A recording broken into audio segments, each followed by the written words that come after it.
And my parents would always be like, "Who is they? Who is they? You tell me who they is." I jumped off that cliff because they did.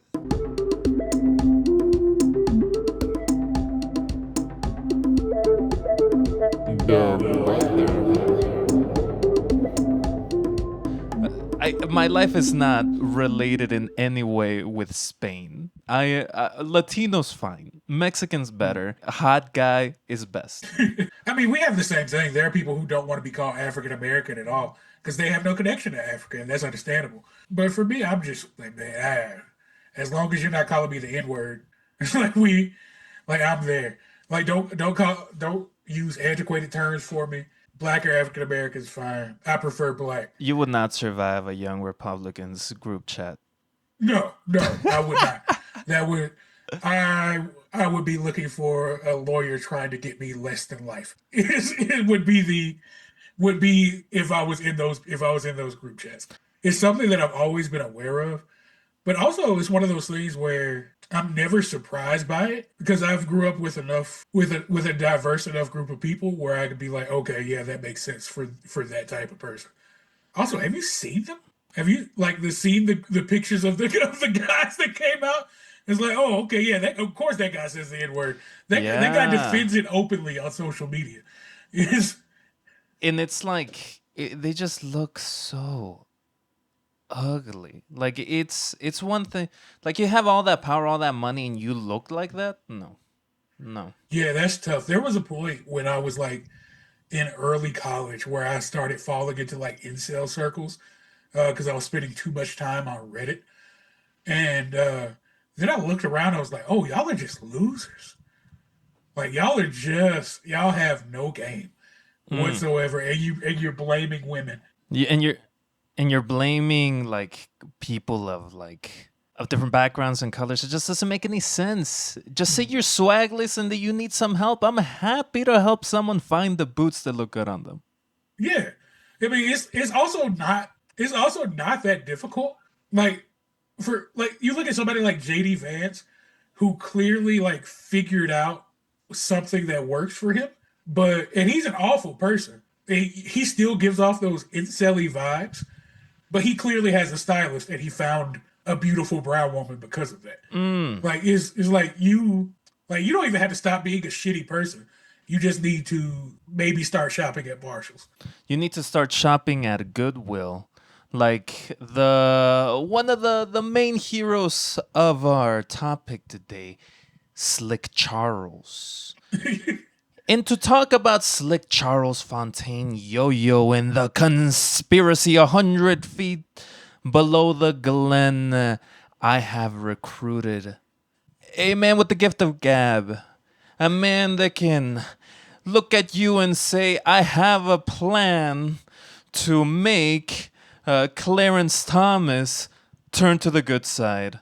A man that you have seen on TikTok talk about being black in Colorado, disability, and the most important thing that I care about as a little queer man in Chicago, being ace. Because today I am talking to Robert Morris. Oh, I've never been more flattered. That is such a flat. It's such a nice introduction.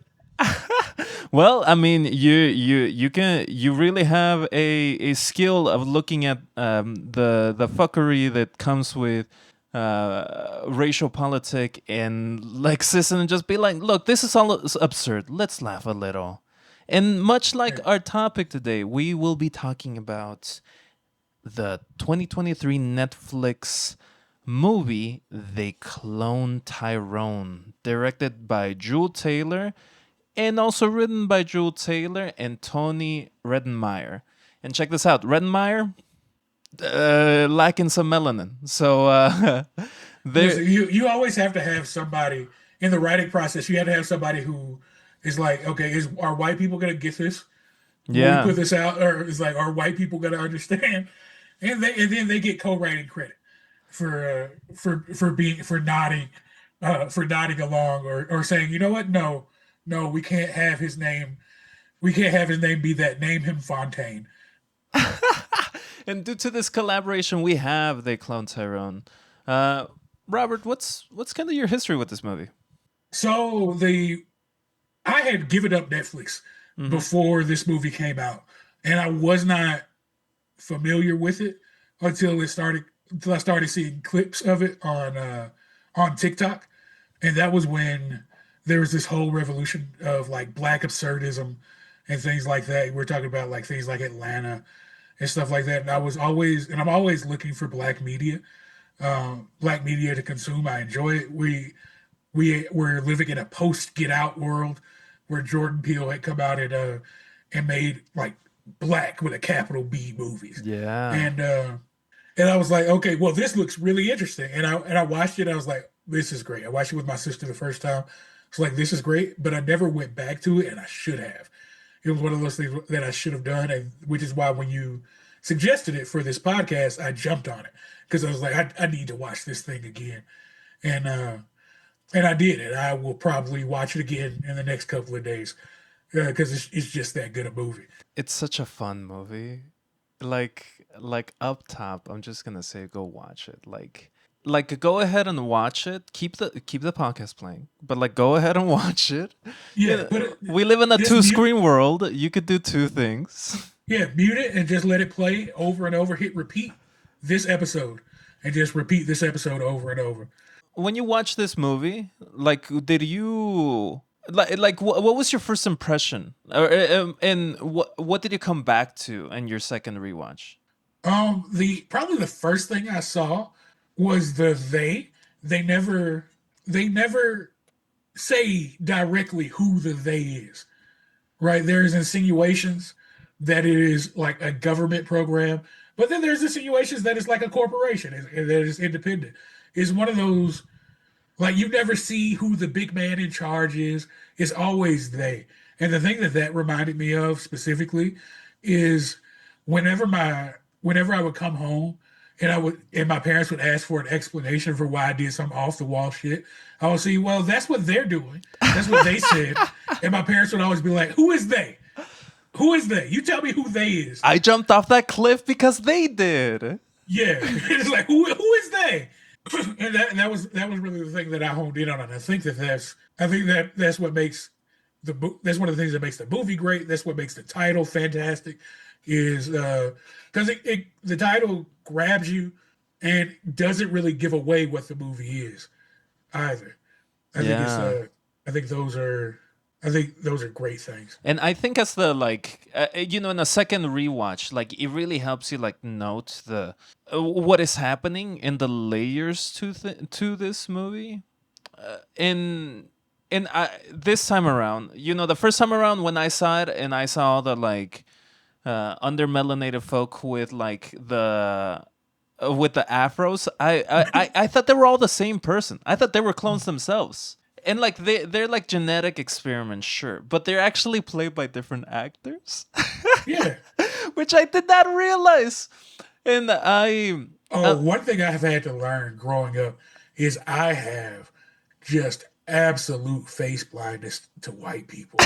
It is it is one of the more embarrassing things. It's like I was like, you tell me Tom Holland's in a movie, it could be like one of 37 people. well, I mean, Kiefer Sutherland's in this, right? And like Yes. Kiefer Sutherland looks like you copy pasted and italicized Michael Keaton.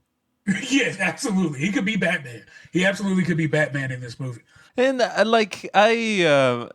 all these little things that like make this movie so layered. And one of those things is starts from the title. One big topic in this is the what's the racial politic of it, and like they clone Tyrone. One, it's like it's a little like rhymey, it's a little wordplay, and it's also like this way of saying like Tyrone in 2023 in the 2020s is like clearly a black name. Mhm. And so like they by just using that instead of saying something like, "Oh, this is," or saying something like, "Oh, this is the Green Book." You're calling upon a cultural artifact, and then from there it's this like ping ponging of, okay, are they using these stereotypes to to a great effect, to make some commentary here, or for cheap laughs. Like, which one is it? You know, is it like well crafted, or is it a little? Is it like skirting the edge of like gauche? And I like that. I think that's my biggest and most favorite thing about the structural side of this movie. Yeah, and there's also you don't have like you can the first 20 minutes of this movie is just a straight like made for BET drug movie Mm. where you is there's nothing like too crazy going on. You're like, okay, you're getting to know this person, but their fate, like you know what their fate is. Like you've seen this movie before. Is and the second it makes the shift, you start to understand that, oh, okay, this is a movie. This is a movie about black folks made by black folks, and the there's going to be a reason for each of the stereotypes.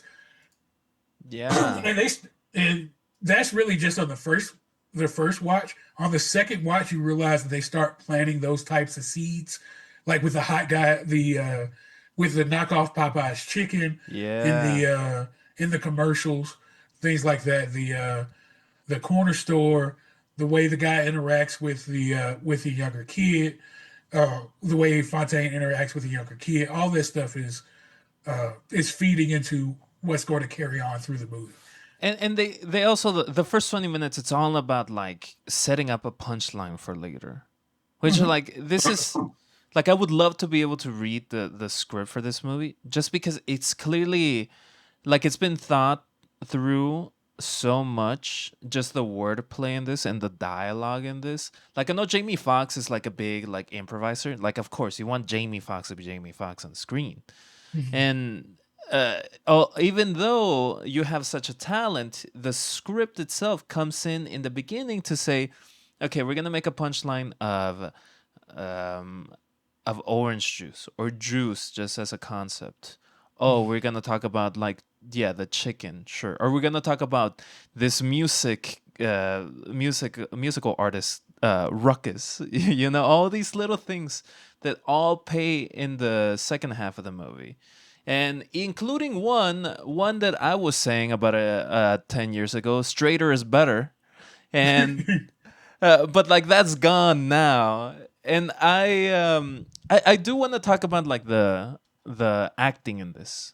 I mentioned Jamie Foxx. I'm a big fan of Jamie Foxx. I think Jamie Foxx is like actually one of the most talented people to have ever lived. Uh, if we if we're real, if Jamie Foxx is probably the most talented actor we have ever seen, as far as like the heights he's able to take every endeavor that he's gone into, whether it be music or acting or comedy, he has become an A-list star in every aspect of everything that he's tried to do. Yeah, and he does it so well. He I mean, when I say like he's like one of the most talented people ever, like I don't just mean like in like film. Like if you threw Jamie Foxx in an amphitheater in ancient Greece and you could like work around the language barrier, you would the myths would come out of this his Yeah, performance. absolutely. It's He would be Orpheus. yeah, I mean there are people.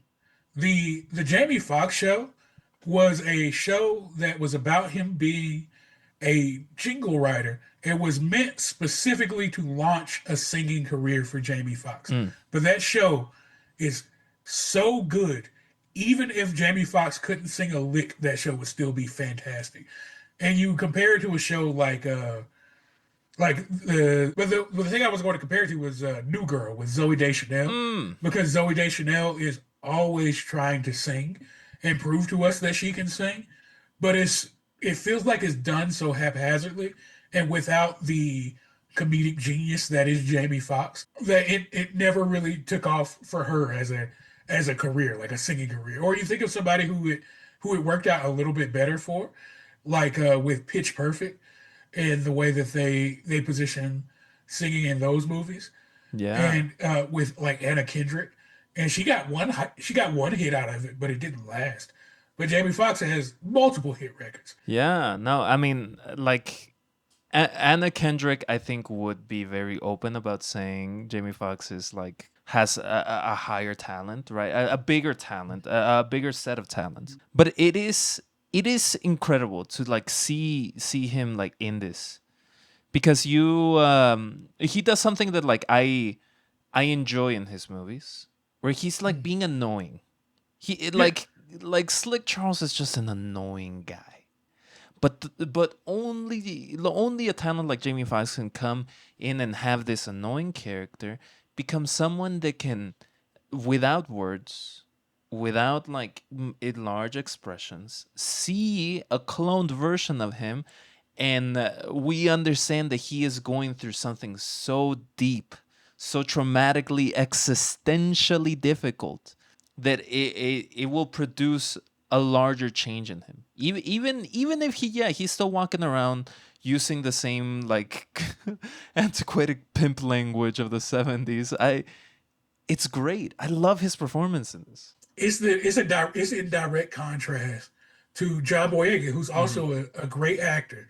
But you see Jamie Foxx's reaction, which is like quiet contemplation to see his clone, and then the very next scene is Fontaine shooting his clone, pulling out and punctuating the idea of his change with literal bullets, and they communicated the exact same thing, and Jamie Foxx did it without having to rely on a prop as serious as a gun. Yeah. Is it's one of those things that as an actor is really is something that's really difficult to do, and very few actors can do it well. And the interplay in between John Boyega and Jamie Foxx is so charming. Like when John Boyega's like rummaging through Slick Charles's like room, I kind of want John Boyega to win. I also kind of want like Slick Charles to be like, "Hey, I talked my way out of this. I talked my way out of like this guy taking my last couple of money." And then in a way, you get both of them winning out of that scene. Like you get there's no like clear winner. It comes to the conciseness that and Fontaine leaves the confrontation saying we'll figure something out, and it's like, oh, okay, both it seems like both of these characters are going to be able to continue on, and that's really what I wanted out of seeing that scene. Is I want to see them clash more, Yeah. because it's just it's super entertaining. Both Fontaine and Slick Charles like take kind of like roles on deciding what to do. Like one is pushing the other, and then the other's pushing the former.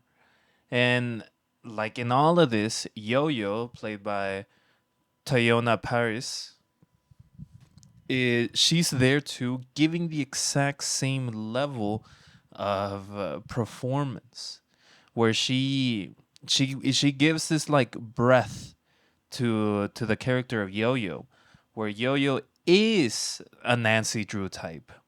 We can tell that she has the like ability to find information and navigate it, collate it to provide a narrative, a journalistic narrative, um, and she could just do that. She Oh, didn't go to absolutely. school for that. She just has that. At the end, when Keith Sutherland is flipping through her report, and he's like, "This is Pulitzer Prize and winning stuff." Like you believe that Hmm. because Yo-Yo has been that through the entire thing.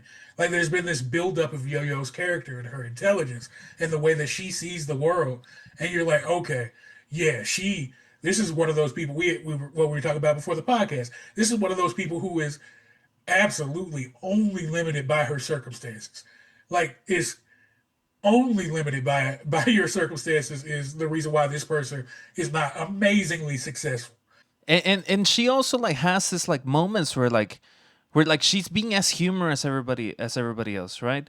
She is talking about like, oh, I can only give you the David Carradine, And I'm like, okay, I mean, funny. Like, I don't know how much, I don't know if Yo-Yo in real life would be saying this, but the way that she can deliver a line like this is Yeah. so real to her.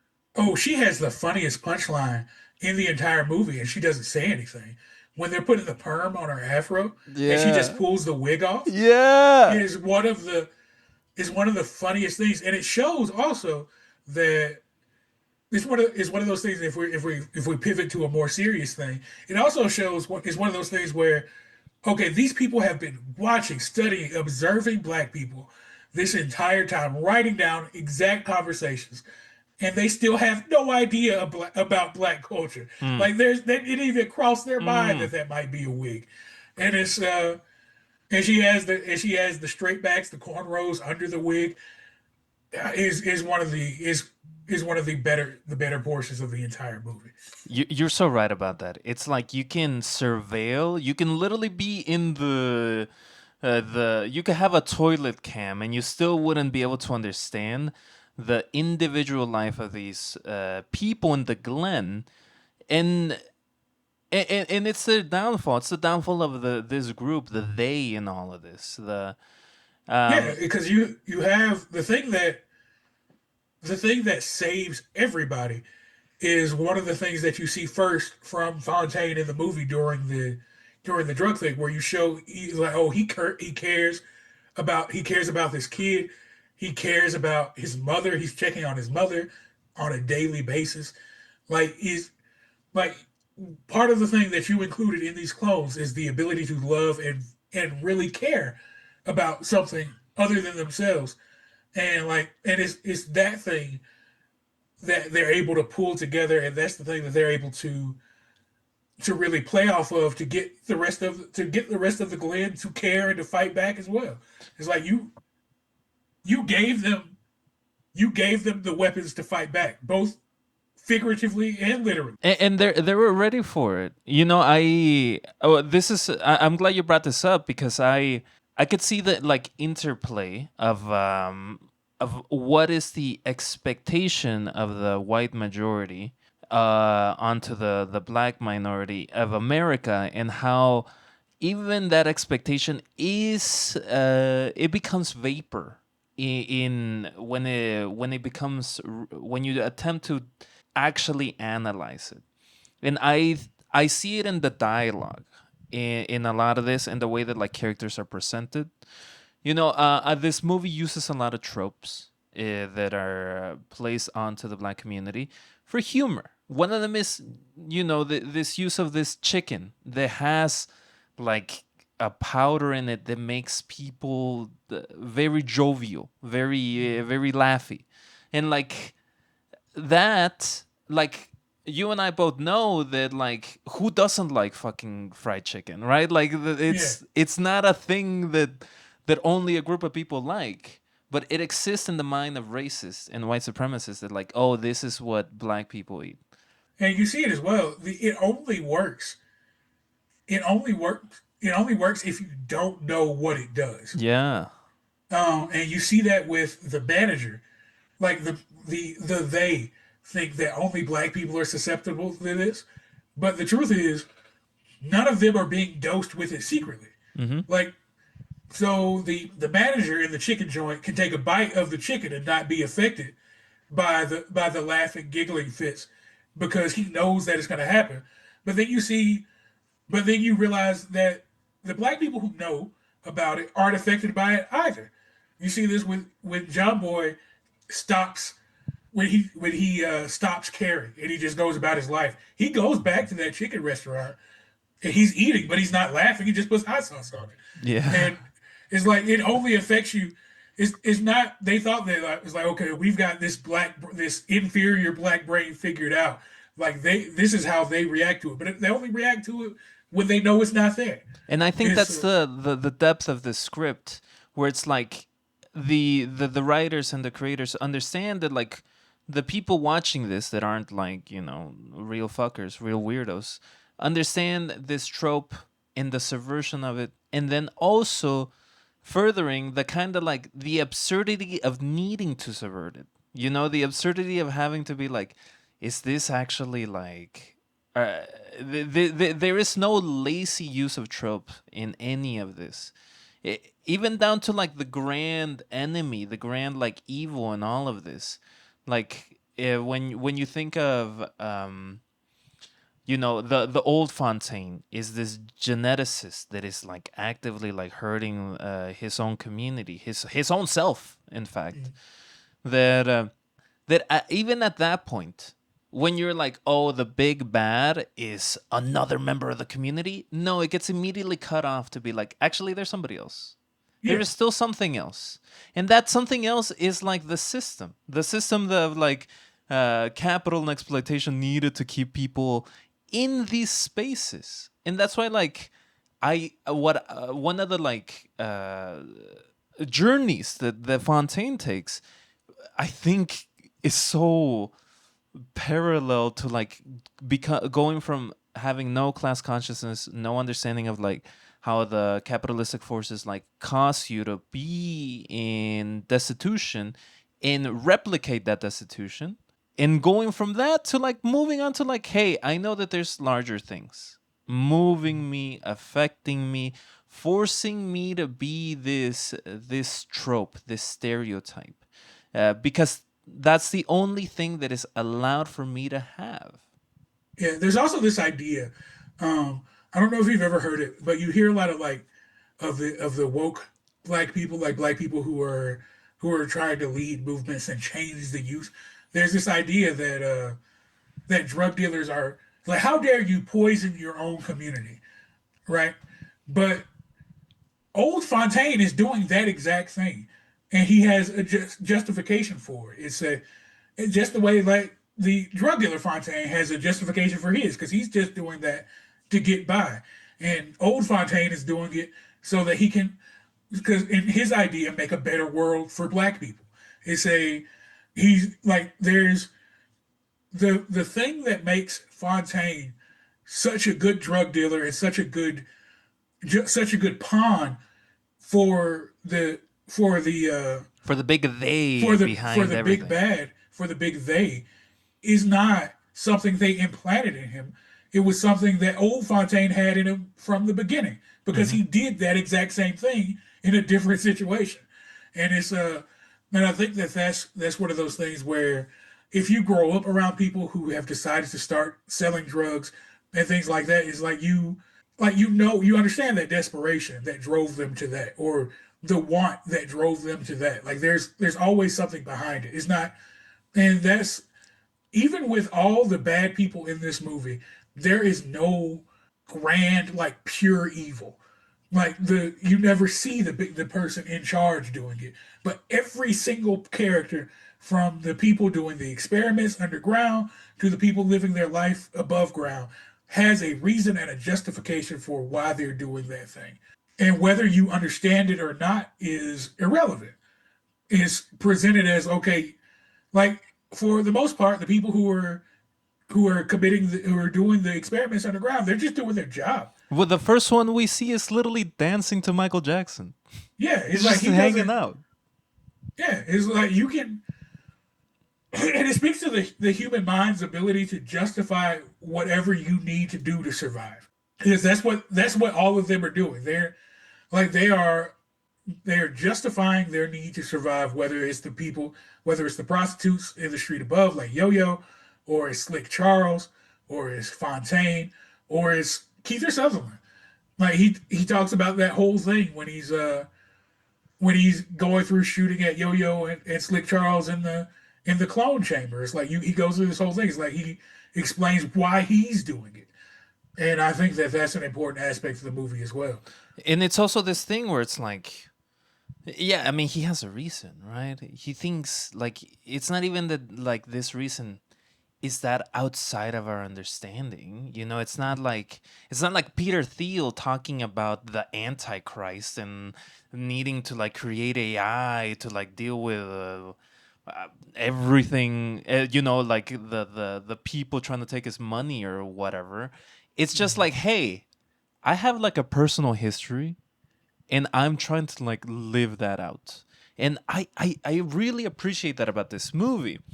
to the least let's just say woke mind, this movie could be something like Blazing Saddles, where Uh, it's just like, oh, that's a racist joke. Oh, that's a joke about race. Oh, that's a joke about like Jewish people. Oh, that's a joke about the old west or whatever.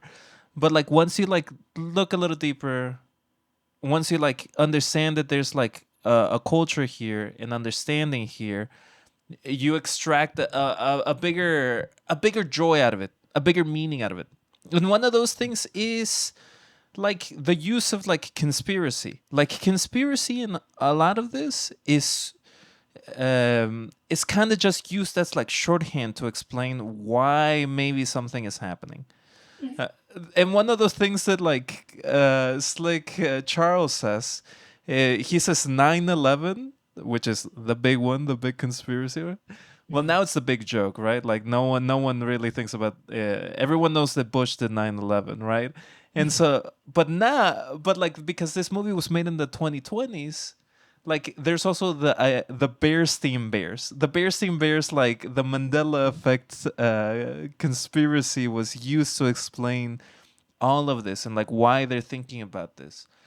And There's I also the fact that there's this thing that happened in the movie uh, where I'm looking at all the like technology that's present.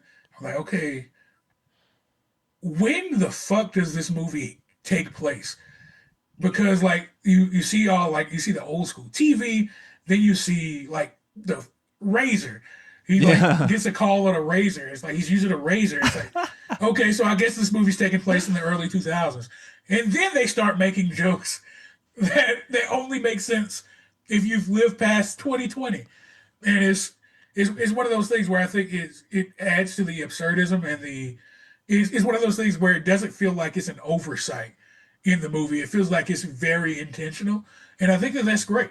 I think that part is great because once you go down underground, there are people using iPads and like touchscreen phones and stuff. It's the There's a K truck just sitting there. There's a lot of like acronyms in this, and even the like, even Slick Charles and Yo Yo, they're dressed up as. I mean, Slick Charles is dressed up as like this antiquated like image of what a pimp might dress like. And I say antiquated because it's the one that like might be seen in like the blaxploitation movies of the past, right? yes, And Yo-Yo's dressed up in this very, very early 2000s, very big furs, boots, even her hair is gigantic. It's very ostentatious, and she looks great in it. And even John Boyega is like dressed in this way that just kind of feels a little more contemporary. Like his look isn't very flashy. It's infused with a lot of camo, the way that a lot of fashion has been in the last 20, a lot of male fashion has been in the last 15 years. And also the cars. All of these different cars they look so good, but they're old sedans. yeah. And The newest car in this show is when they steal the car outside the club. mhm. The car they steal is a 1999 Nissan Altima, and the reason I know that is because my first car was a 1999 Nissan Altima, and my dad pointed that out to me in the movie. He's like, "Oh, that's an Altima." I was like, "Oh shit, that is my car." It's like that's the car you gave me, and it's like okay, it's like it's like all right, this is that's another one of those things because the reason we were even talking about the car is I asked him was like, where did Fontaine's like box Chevy go? Mm. It's like It went into the big old super powerful they them warehouse out somewhere. And but I like that acronym because it just really shows that like it's just as you said, it's purposeful. It's purposeful to say like, look, this is kind of a general conversation of the last 60 years of like scientific racism, the material conditions that are placed on people, and generally the POV of the least charitable like white supremacists out there, right? I guess that's redundant, but I also like I will say like I don't want to glaze this movie a little too much, right? there are moments in this movie where I'm kind of like the magic is a little lost. One of them being in the daytime scenes. The daytime scenes immediately lose that like stylized uh, anachronisms because everything is too visible. Like it just looks like places I've lived in the Midwest. It just looks like a random old shitty town. You know, it doesn't feel as like cool or interesting or atmospheric as the nighttime hotel of the El Royale where Fontaine got shot. You know, it just doesn't. It loses that. Well, there's also you don't have like the nice tracking shots of the cars. Like there are more wide shots during the day. Um, if this movie took place entirely at night, I think it would have been a little even just that much better.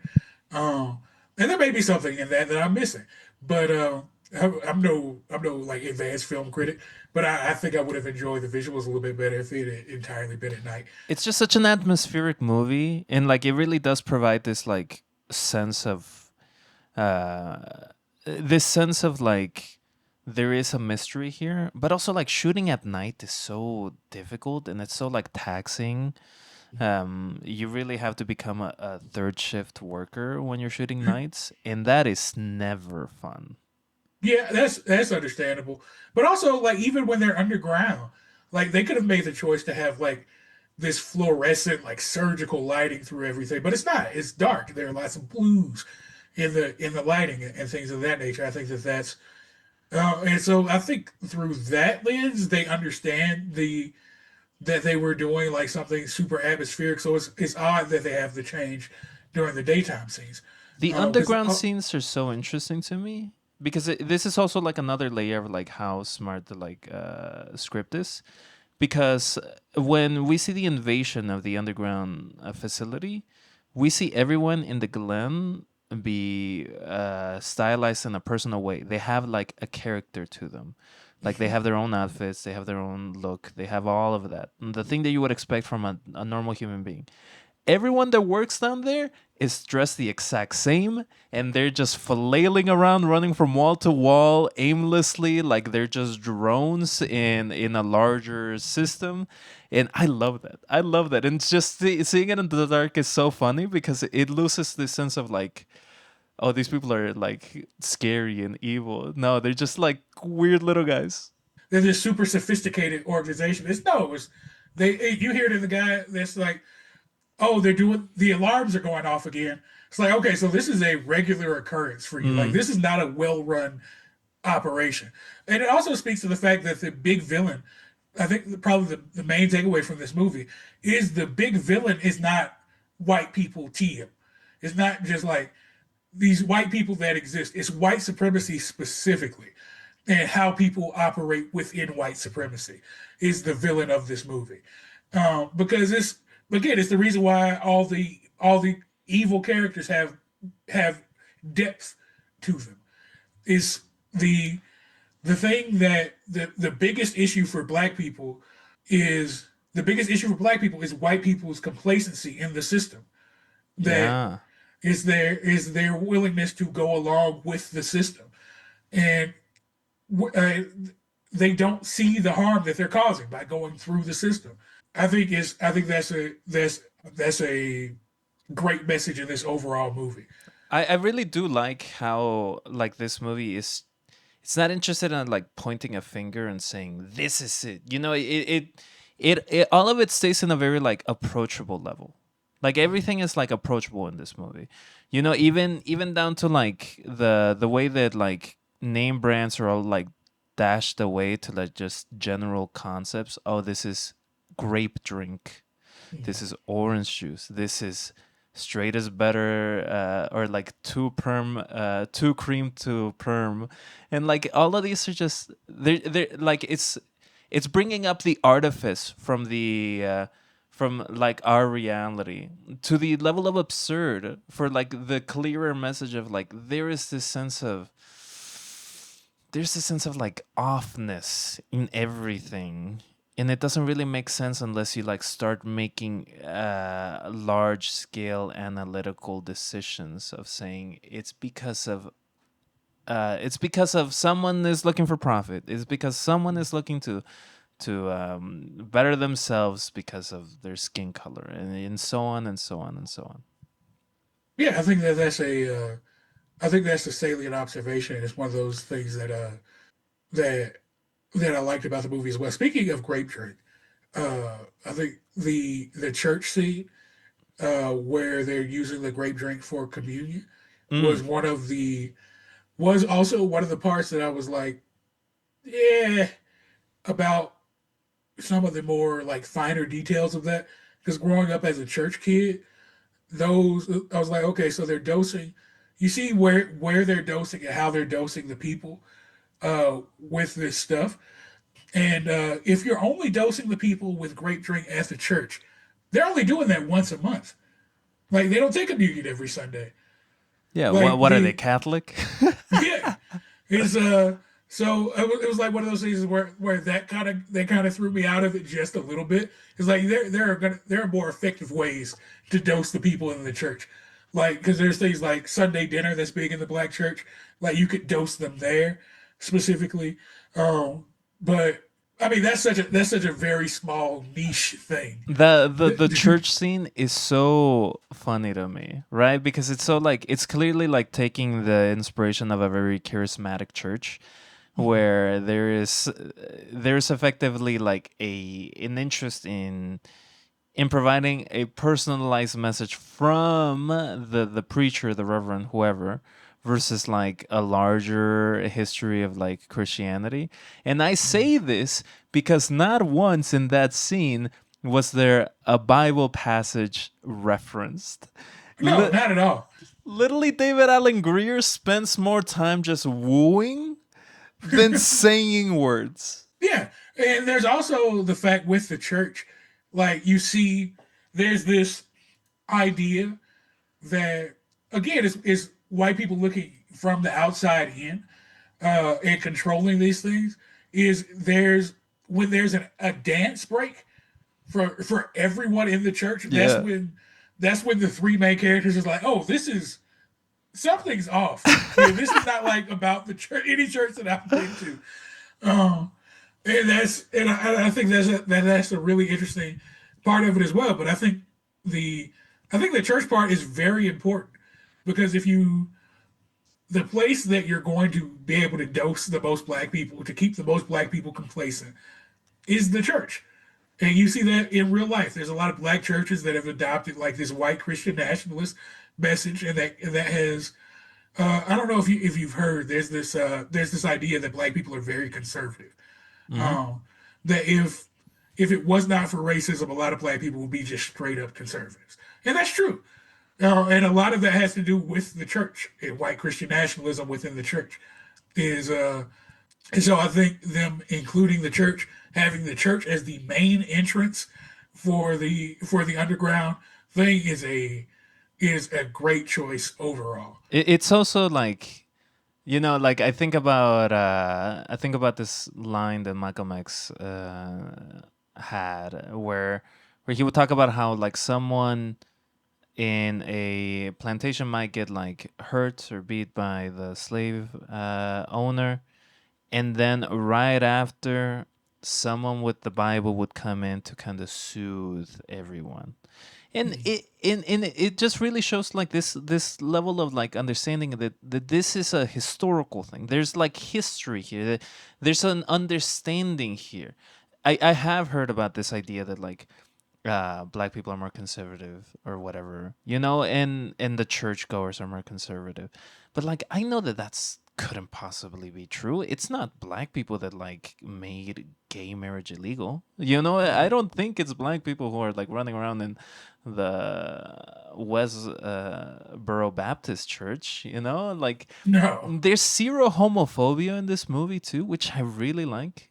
Zero transphobia either. There's also like no like queerness representation in any of this, right? Like ain't not a gay person in all of this. But it's nice that it doesn't even have to like fuddle with the idea that like, oh, we understand that people in this community might be a little more homophobic. I just like that that's gone. That's out. Yeah, I think is very like you said before, it's very base level. I think if you add even one main trans character, this movie with the level of care that this movie takes for everything else, it'll have to be 30 minutes longer. It would have to be if you because if you want to tackle queerness and transness in this movie as well with the same level of nuance that you tackle like blackness, that is one that could be a movie in and of itself, Yeah. but it would take a ton to make that movie this And at the end of the day, to add that to this movie. this is a comedy. This is supposed to be humorous, you know? Like the reason why like there's like maybe this social commentary and like maybe like some use in like critique of the cultural state of things, it's because that's just well, I mean, that's just like that's reflective of the material conditions of people in the 2020s. Mm. Um, and you know, like I want to think about thinking about that and thinking about like the church and like the use of like all these different tropes and all of this different technology too. Like it makes me think of like as I was watching this and as I was like seeing like conspiracy that I've heard for a long time be like dashed as a as like a factor of the they behind it all, the white supremacy behind it all. I also was thinking about like the Palestinians, you know, like oh you're being surveilled, everything you do is being watched. Oh well, that's just the reality of the Palestinians. Oh, you're Mm. hearing a voice through a mechanical object of like your loved one for the sake of creating some emotion in you. Oh well, that's just the use of drones, like parroting the cries of children in Gaza for the last 2 years. You know, oh Mm. you're afraid that the food that you're eating is poisoned. Well, check this out. That also happened to the Gazans. Yeah, it's one of those things where when this movie came out, this there's a level of realism to everything that's happening in the underground. There's a level of realism, but there's also like this level of absurdity where people could be like, okay, this is clearly not happening, and then we hit then we hit the next year, 2024. No, later that year, later in Yeah, 2023, we hit October 7th, and everything that happens after that is like, okay, none of this stuff is that absurd. It's like yeah, they are literally doing these things, and it's like because when you hear about how like Israel was lacing the flour yeah, that they even the little bit of flour that they let into the country, and it's like, oh, this is it's like this. It's like, did you take ideas from this movie to to do this? Is like you. It's like because part of the brain is like, I don't want people to be that cartoonishly evil. You know what I mean? Part of the brain wants that, but the other thing is just the reality. Is like no, because they would have had to been working on this for years. mm-hmm. Like you see the thing with like Israel detonating beepers in another Yeah, country and things like that. It's like okay, and it's and how people have people normalize that so incredibly quickly. It's like that level of technology is so scary. Like because you keep your cell phone on you at all times. So yeah. somebody can detonate your cell phone that remotely. that attack really showed that the like international like supply chains could be intercepted to implant well some agent, some explosive agent onto just consumer electronics, which is kind of like I don't know about you, but I have maybe six consumer electronics right in front of me, and like Yeah, which one of them is safe? I don't know. Maybe all of them, maybe none of them. I don't know. and they are untraceable to the fact that like people who are taking them apart don't notice them. And that's also very scary You would have to because we have like also a knowledge also to like be like, should I check this iPhone if it's booby trapped? and the thing with it is the thing that made that possible is the fact that there's such a monopoly on beepers. Like there's one company that makes beepers, and they're able to intercept whenever those are coming into this into Iran or into Yemen or whatever country they're going into. And we have that same issue now. It's like there are three big manufacturers for cell phones that almost everybody has. You either have an iPhone, a Samsung, or a phone made by Google. Are the three people are the three phones with the biggest market share? And like who knows, like you know, you and I, we're just chit chatting here about like the implications, but to someone listening this could sound like conspiracy, but all of this is based in the reality that we just witnessed. Yeah, this is crazy conspiracy theory like that gets you 5150 like 5 years ago. If you're talking about this, it's one of those things that is it's like MK Ultra. The idea behind MK Ultra is so incredibly silly. Like if you were to walk up to somebody on the street that had no idea about MK Ultra, which is a lot of folks even at this point, and you say, "Hey, the U.S. government was doing experiments on mind control using large doses of LSD, so they could control people in other countries," um, and that was sanctioned and paid for by the U.S. government, and people would be like, "No, that's crazy. That's stupid," because the premise is stupid. And but it's not. They literally did that. The same with like how they did treated syphilis and black people. It was like, hey, do you know how we got to the point where we could treat syphilis? They just injected a bunch of black people with syphilis and watched what happened. Yeah, and like, and the thing is, like, like the absurdity is just getting higher and higher, right? Like, just a couple of days ago, RFK was in the Oval Office with like, you with a coterie of losers, right? And he, through his like gargled voice, and like his like inhuman scrotal face, started talking about the levels of like testosterone that people have now versus like 60 years ago, or men have now before 60 years ago. And I'm like, bro, like, bro, how are you? How is this guy? How is this clone of like a human being in my screen right now in the most powerful, maybe most exclusive room in the world, telling me that my T levels are too low? Like, what is going on? Like, bro, like, Or the fact that I'm autistic is because I was circumcised and given Tylenol after my circumcision. It's like what is like we there is so much room to talk about maybe we don't circumcise every baby. Maybe that should be the parent's choice, and whether that's like genital mutilation or whether it should be like a religious rite or whatever.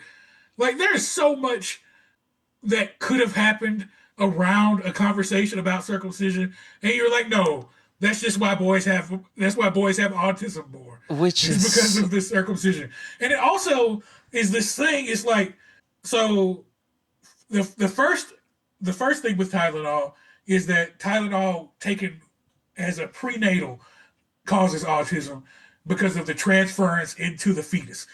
But now it's just taking Tylenol. Period causes autism, and that's so silly. It's so silly. you've heard of forced feminization. Well, buddy, get ready to be all autistic. Yeah, and like what's been happening is like in that Oval Office in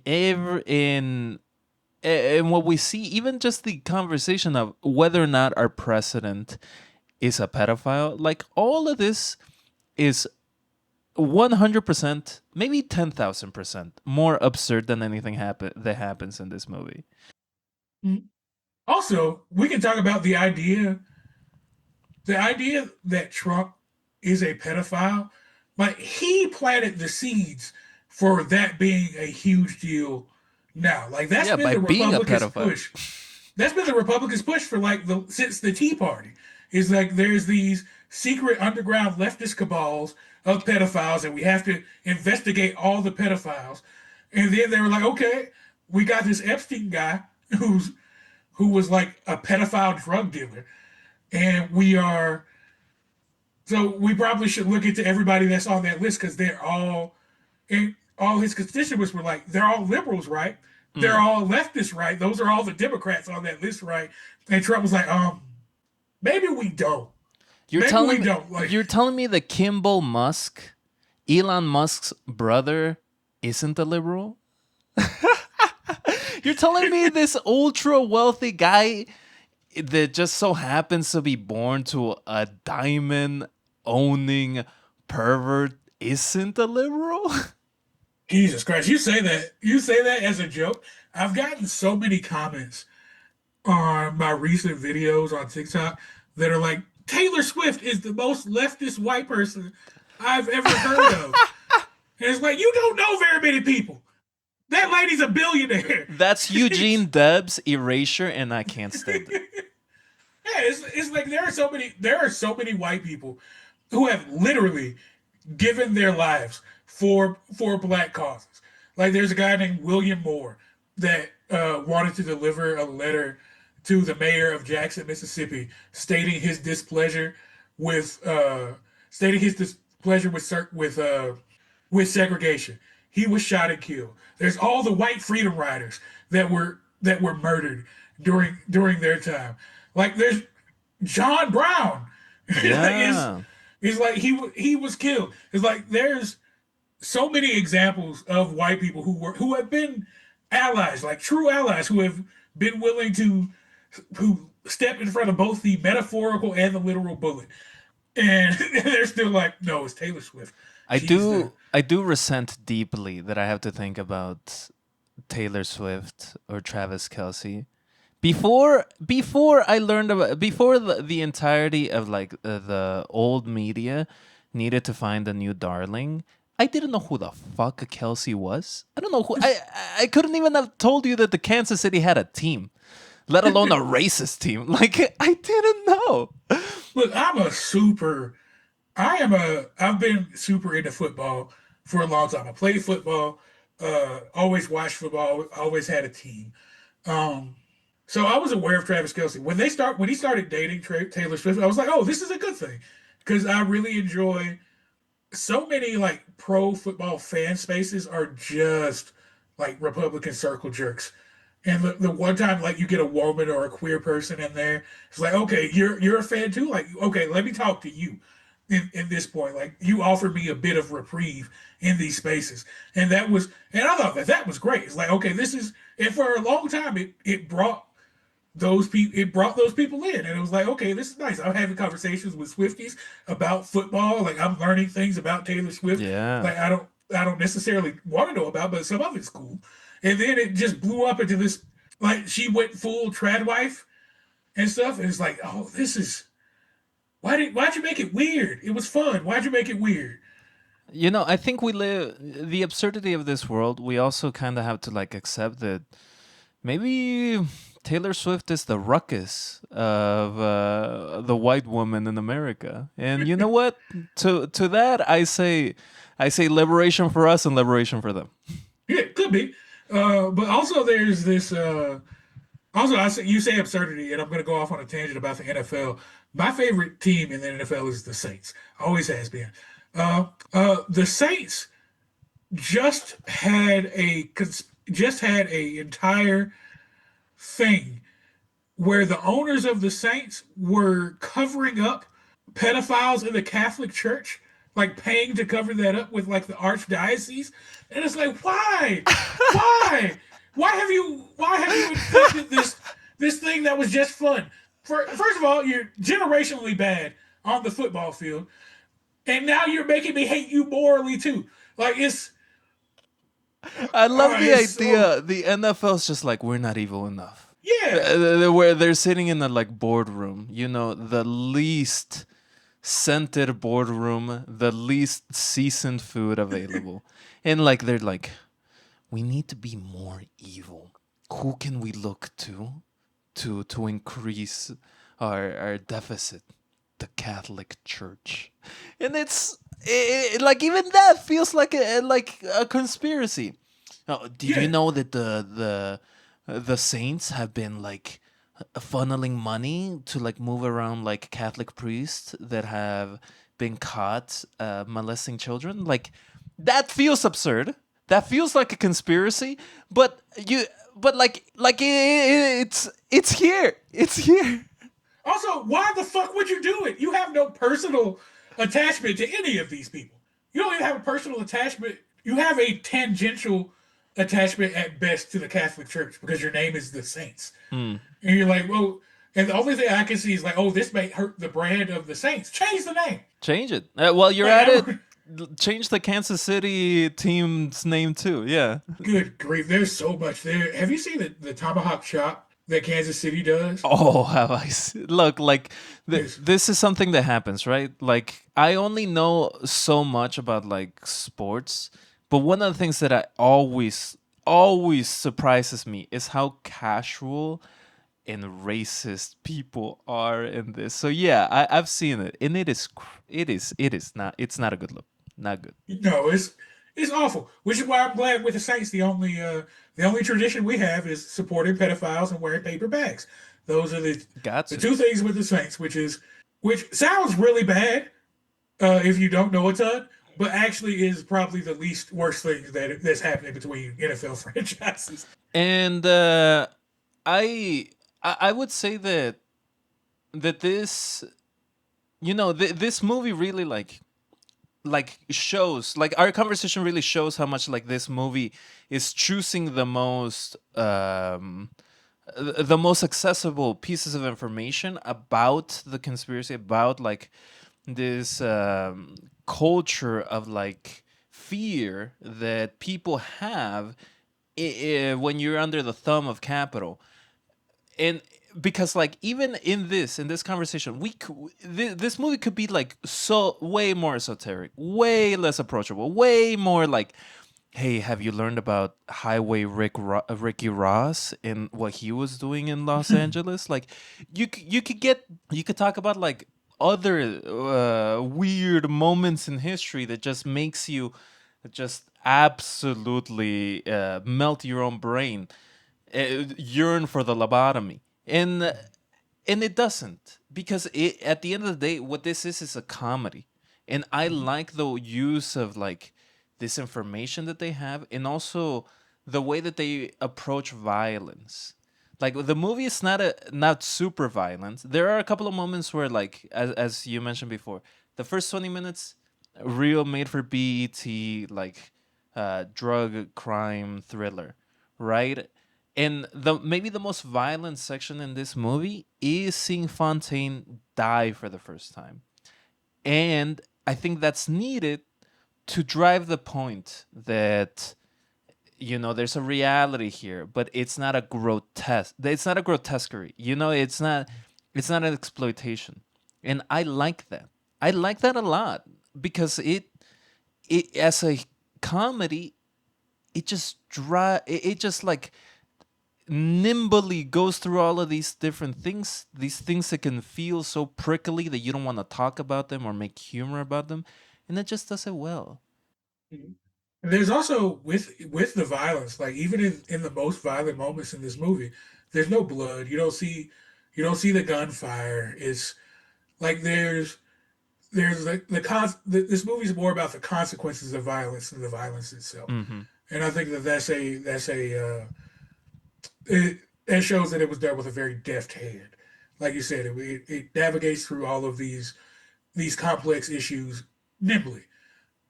And I like that, and like, to maybe like not glaze this movie too much, the last like 20 minutes could be cut down a lot.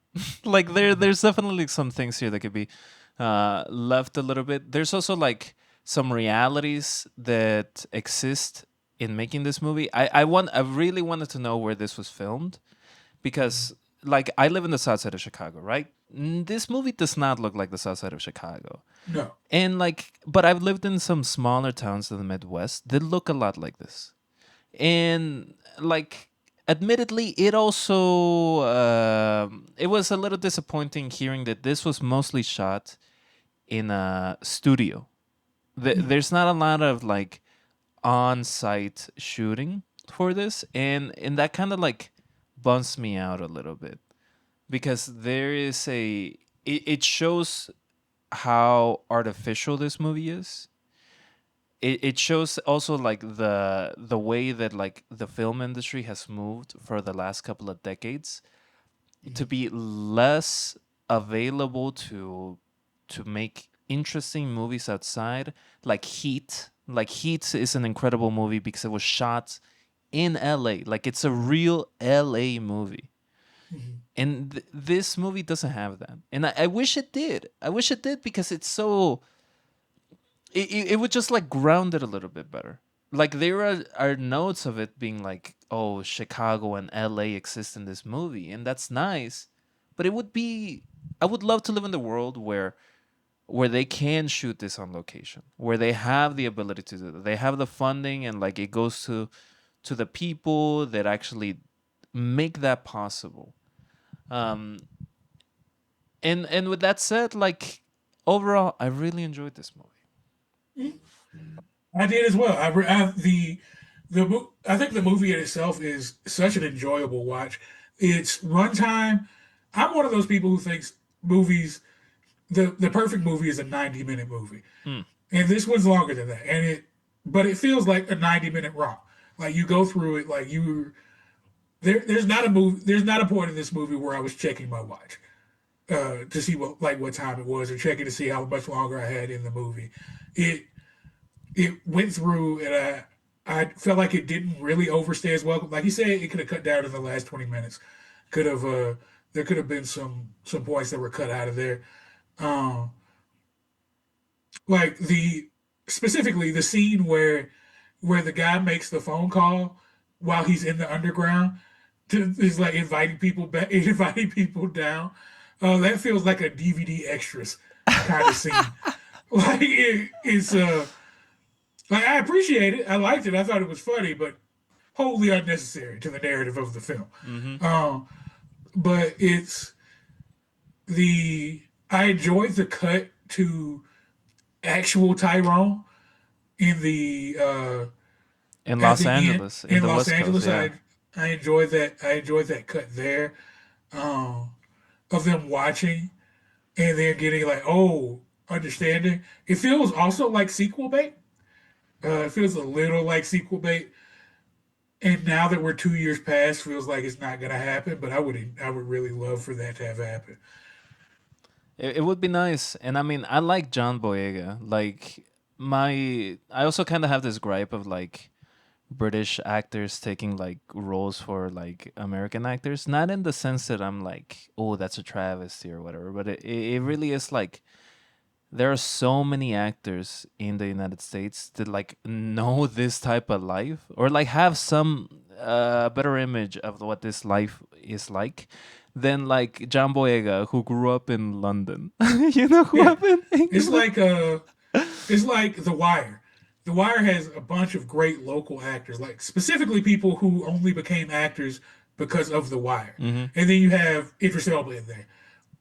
It is Yeah, and it's just you're expecting him to say like, "Where's my money, mate?" You know, like you're yeah. expecting like the British to come out, but it doesn't. And I think I would love to see more movies like this. I would love to see like a Mexican or like a Latino or like a trans or queer movie like this. And like I hope to get to that point. I really do. And I would love to get to the point where I could just sit down here with like a gaggle of like brown or like queer people and just be like, you know, when they made that joke about the carabiner on the belt loop and all that stuff jingle jangling around, that is just us. You know, but I really like it. And I really appreciate you, Robert, coming in. Sitting down with me to talk about this movie. It's been a pleasure to talk to you. As I mentioned before, you always have these fun insights about what it means to acknowledge the absurdity and oddities of the current American state. So thank you for joining me. Where can people find you? Where can what would you like to shout out? I really appreciate that. I appreciate you having me on. You can find me on Twitch at MEM underscore Rob. I go live on there. I'll be live. I play video games, talk. I've been told this like watching me sit on a couch playing video games, and that's the vibe I like to enjoy. Follow me on TikTok. That's MEM_Robert on TikTok. Uh, have a We have a good time over there. And recently talked about like I do like 50% comedy, 50% political takes on there. So if that's your thing, but also since we were talking about black conspiracies, this doesn't involve me at all. Uh, I know it's sacrilege to talk about another podcast on a podcast, but this is watch this podcast, listen to every episode of this podcast, and then go find the podcast My Mama Told Me. It's specifically about Yeah. black conspiracy. That's one of the It's one of my favorite podcasts. It's great out there.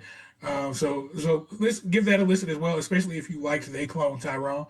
They get into stuff like that as well. But that's all for me.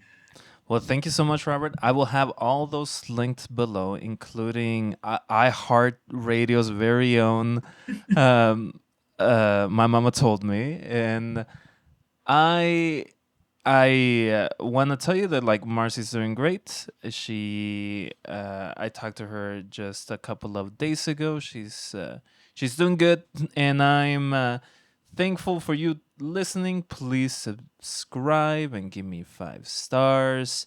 Like us on Instagram, TikTok, maybe, and keep listening. There's more to come. Occupied Chicago ain't going nowhere, and I ain't going nowhere either. Bye bye.